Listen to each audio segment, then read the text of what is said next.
warahmatullahi wabarakatuh. Selamat siang Ibu. Di sini dengan Ibu siapa? Dengan Ibu Odinda. Kedatangan saya di sini, saya akan wawancara Ibu tentang kasus penceraian. Dalam kasus penceraian ini ada 5 pertanyaan yang saya ajukan untuk Ibu. Saya harap Ibu bisa menjawab pertanyaan ini. Ya, kita masuk dalam pertanyaan pertama. Alasan Ibu bercerai dengan sang suami. Alasan saya karena sudah menikah sudah lama tapi tidak mempunyai anak, tidak dikaruniai anak. Kita masuk di pertanyaan kedua. Dampak apa saja yang mungkin terjadi setelah perceraian? Di sini kita sedang lalu rasa apa tadinya dinafkahi tapi sekarang kan ada lain. Itu saja tentang usaha saya. Memang masih sama-sama sampai sekarang susahnya. Sekarang kita masuk ke pertanyaan ketiga. Berapa lama proses hingga putusan perceraian? Kurang lebih 1 bulan dalam proses perceraian. Itu langsung sudah 1 tahun. Sekarang kita masuk di pertanyaan keempat. Alasan apa saja yang diterima untuk bercerai? Alasan pertama yaitu 1, tidak mempunyai keturunan, bisa juga KDRT, dan tidak dinafkahi. Iya, tidak dinafkahi. Terima kasih atas waktunya untuk saya untuk mewawancarai Ibu atas kasus penceraian yang Ibu alami. Assalamualaikum warahmatullahi wabarakatuh. Waalaikumsalam warahmatullahi wabarakatuh. Halo, nama saya Rifaldin dari Prodi Pendidikan Akuntansi. Di sini saya akan membuat tugas video wawancara dari mata kuliah Pendidikan Kewarganegaraan dari dosen Ibu Fatimah Suliana. Nah, di sini saya akan mewawancarai teman dari kakak saya, yaitu boleh perkenalkan diri dahulu. Halo, nama saya Leja dari Fakultas Hukum Unipati.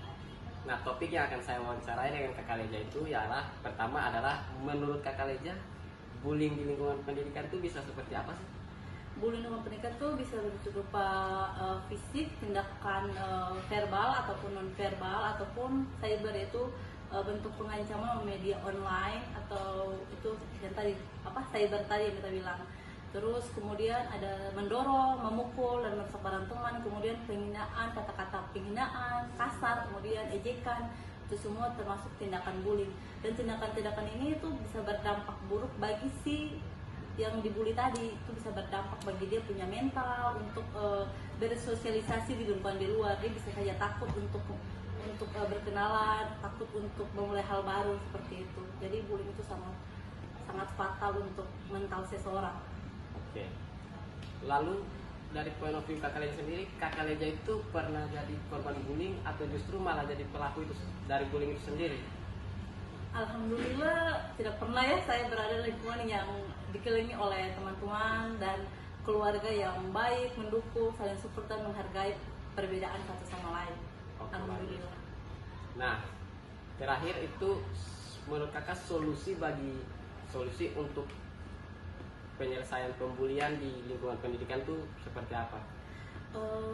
Solusi ya untuk terutama sih bagi para pelaku pembuli nih, untuk mengetahui bahwa setiap orang itu ada perbedaan dan punya porsinya masing-masing, bahwa tidak semua orang itu harus sempurna. Kita tuh manusia itu memiliki perbedaan. Jadi jangan beranggapan bahwa dia begini, dia begitu, dia begini, dia introvert, tutup buku atau pendiam atau segala macam. Ada beberapa orang yang dia di lingkungan kampus dia pendiam, ternyata di rumah tuh dia orang yang ekstrovert, dia berjiwa bebas.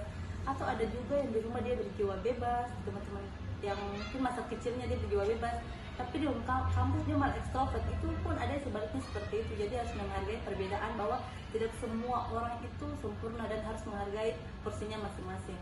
Dan stop pembulian, karena itu berdampak sekali untuk kesehatan mental. Itu dapat mengganggu pembelajaran, dapat mengganggu aktivitas sehari-hari, bahkan bisa membuat orang itu mungkin untuk takut untuk itu seperti tadi kita bilang, takut berkenalan, takut dibully, takut melakukan hal-hal yang baru, takut memulai sesuatu yang di luar wilayahnya. Jadi dia tetap akan berada di zona nyaman akibat pembulian itu. Oke, bagus. Itu tadi solusi yang sangat bagus dan panjang ya dari Kakak Reja dan Tadi Kakak tahu Kak. Dan oke, terima kasih juga untuk Kakak Reja udah mau meluangkan waktu untuk berpartisipasi di wawancara untuk tugas saya ini. Iya, Dan juga sama-sama. mungkin segitu saja.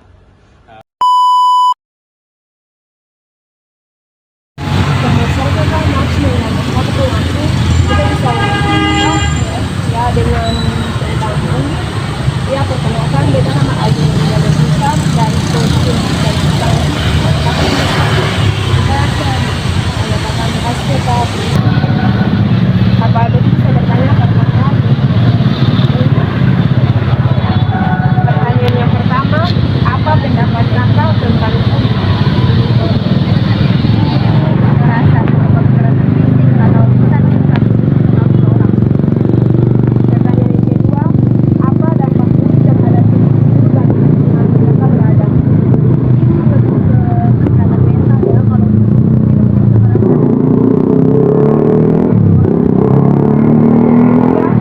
apakah Kakak pernah mengalami yang namanya bullying? Mungkin secara lisan pernah ya, tapi biasanya jika pernah Kakak cara untuk mengatasi? Mungkin lebih milih apa? Dari cara mungkin dari orang dia dari rumah bisa gimana cara menghadapi. Pertanyaan yang keempat, apa pesan Kakak tentang orang-orang yang melakukan bullying? Mungkin bagi orang yang bully lebih ya karena di sini itu mereka hidup sendiri. Kalau menyakiti orang otomatis kamu bakal mendapatkan hal yang sama. Terima kasih Kakak. Masih memori menu.